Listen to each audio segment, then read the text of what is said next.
Samuel Kujato Ablakwa is here. He's the anti-corruption crusader. This is Bryan Acheampong. Okay, so this is what I was going to say. Look at Bryan Acheampong. Viewers, look at Bryan Acheampong. And you know the Senate issue that has come up.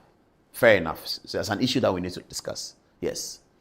Bryan was given one of the biggest contracts at the Ministry of Finance, given to him, the same person, Bryan Acheampong, by Seth Terkper and John Mahama. Go and check. Anybody who says I'm lying, go and check. Joy FM, check. What contract did Seth Terkper give to... there's a story here. Apriku, God will bless you. There's a story here. How NDC awarded... What's the date of the story? I can't see it on the thing. But check the dates for me.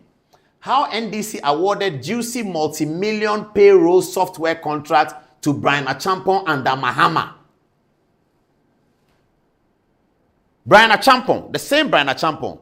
NDC people, Ablakwa, check. At that time, in 2014, Bryan Acheampong was not in parliament. He was not a member of parliament. He was not a politician. He was a service provider in IT systems. And the government of John Mahama awarded his company the biggest payroll contract, running into millions of dollars of fees for his company. Millions of dollars of fees for his company. The same Bryan Acheampong. These are the things Okujeto Ablakwa will not tell you.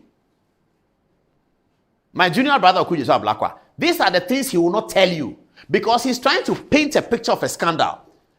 Now, Bryan Acheampong here was awarded the biggest contract in 2014, signed by Seth Terkper and John Mahama. They didn't award it because they wanted to be corrupt with him. They awarded it. Seth Terkper and John Mahama were being altruistic. They awarded it because they thought and believed that Bryan's company had the best wherewithal to deliver the service. That service, the fees thereof, ran into millions of dollars for Bryan's company. This is what Ablakwa will not tell you. Now on Thursday, we are coming to say all. And then we will look at Bryan Acheampong's profile and then check whether he is able to do the things that he's doing. We'll compare it to Inu Safuseni's profile before politics and check whether he's able to have $8 million to buy properties in Dubai. And then we will ask Samia Ablakwa that between Inu Safuseni, whose profile was a teacher, a very decent teacher, and a member of parliament, was able to acquire $8 million of property in Dubai. That's not a scandal. That's not corruption. That's fine. But Bryan Acheampong, who became wealthy because John Mahama and Seth Terkper awarded him a contract that ran into millions of dollars of fees for his company, converts the money into real estate, builds a hotel in Nkoko that has 1,000 rooms, and now bids to take over Senate hotels, whether that rather is corruption. This is how it is. The pot can sometimes call the kettle black. The pot, it can sometimes call the kettle black. Don't go anywhere. Thursday, because we've run out of time, we have to do the first story. The lawyer is here. Thursday, we are going to fire on all cylinders on this matter. We'll bring you the nitty-gritty details of the letters that Seth Terkper wrote in support of Bryan Acheampong's bid to manage the payroll enterprise. Bryan Acheampong continued to manage it well into the MPP administration because the contract that was awarded to him was a contract that transcended John Mahama's administration, ending sometime in 2020 from 2014. John Mahama and Seth Terkper, they were aware that Bryan Acheampong was an MPP sympathizer. They were clearly aware. It even came up in some of the documentation. But the bid at the tender that was presented to the two men, they could not resist it. Ablakwa will not tell you that. He will tell you that Senate have given Bryan Acheampong something. And Senate said that Bryan Acheampong's bid was irresistible. John Mahama and Seth Terkper had the same experience. Why don't we check what is it about this young man that his bid is irresistible to NDC and his bid is irresistible to NPP, and see whether we can grow young men like this so that we can have 25 Bryan Acheampongs in Ghana. That way, Ghana will progress. Let me just say a little bit about Ben Doche Malong. You say that the Teshi thing is... now let me come to the story. I have to give you that. The South Africa story with Samson Ladi Ayinini. So we sat in the awards service for awards night event in Cape Town, South Africa, for DSTV, myself and Samson Ladi. We were invited by Multi-Choice Ghana. So we were with the Multi-Choice boss, Richard Dako. He sat next to us. And I think it's Terry Dako, rather. Forgive me, which is Richard, which is Terry. I think it's Terry. Okay, so the award, they announced that this award, the best award for the night goes to Ugandan journalist. He came. What is the story? The story that he used to win the award is entitled Accra, the city that turned its back on the sea. That's the story that he used to win. Maybe if you Google it, to come. Accra, the city that turned its back on the sea. So, you know, when you win the top award, they interview you. So, during the interview, they said, but where is this story coming from? He said, I don't understand Ghana people. I've been there.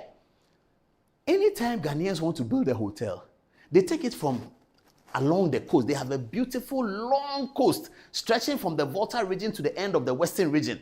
Ghana has one of the longest coastlines in West Africa, of course, Nigeria and Cote d'Ivoire. But across the world, countries that don't have coast, Ghana has a beautiful coastline. And he says that when they want to, instead of developing the coast so they can rake is the word he used, rake money from tourism, they take all their hotels into the city. They have recently built a new one, Movenpick, is gone inside. They only have Labaji Beach Hotel dotted there, 1B, and then La Palm dotted there, small B, and then all the other hotels are Marriott's. They are all inside the town. It's choked with traffic, and there's no water there. It's not waterfront and all of that. I sat down with Samson Ladi, our arms were folded, and we were completely embarrassed.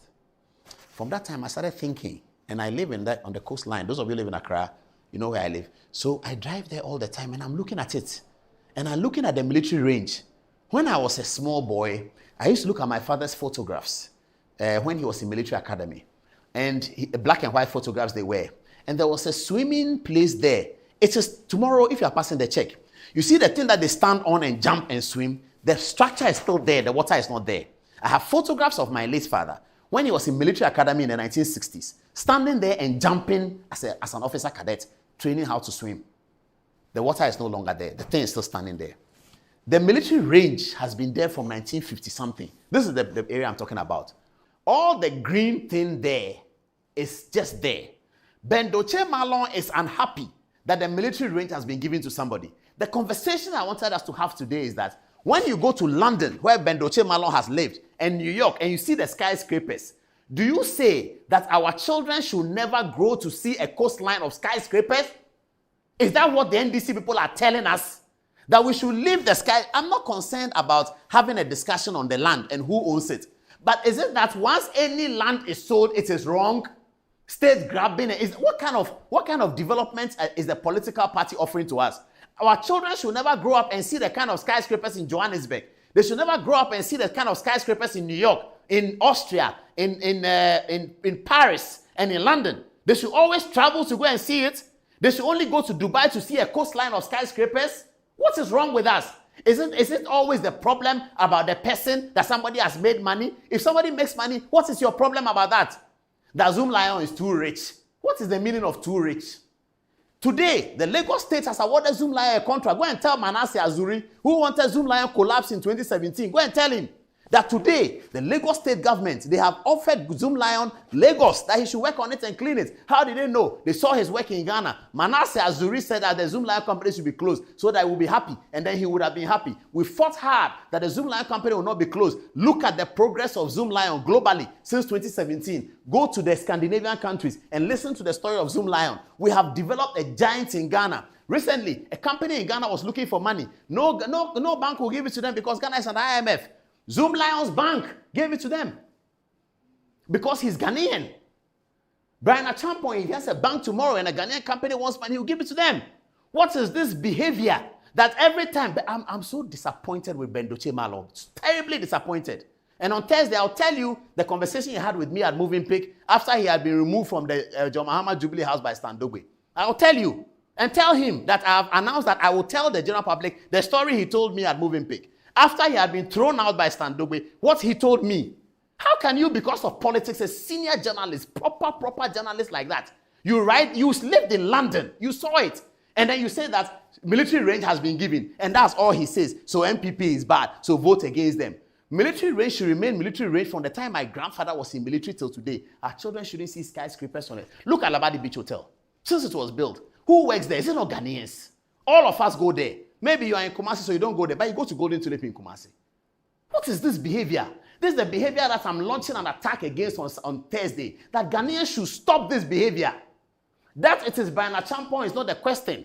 Whether he got it legally, whether he got it correctly, whether the processes were obeyed is the question. That it is Paul Adom Octhere is not the question. That it is Setekwe is not the question. That it is John Mahama is not the question. That it is Ibrahim Mahama is not the question. The question is whether they got it legitimately, whether the processes were obeyed. But here, because of politics, Okudzeto Blackwa wants us to feel that the issue is Bryan Acheampong. When John Mahama and Setekwe were giving Bryan Acheampong the payroll, Blackwa was a deputy minister of education. He saw it. But today, he pretends it didn't happen. Thursday, we'll come to the story.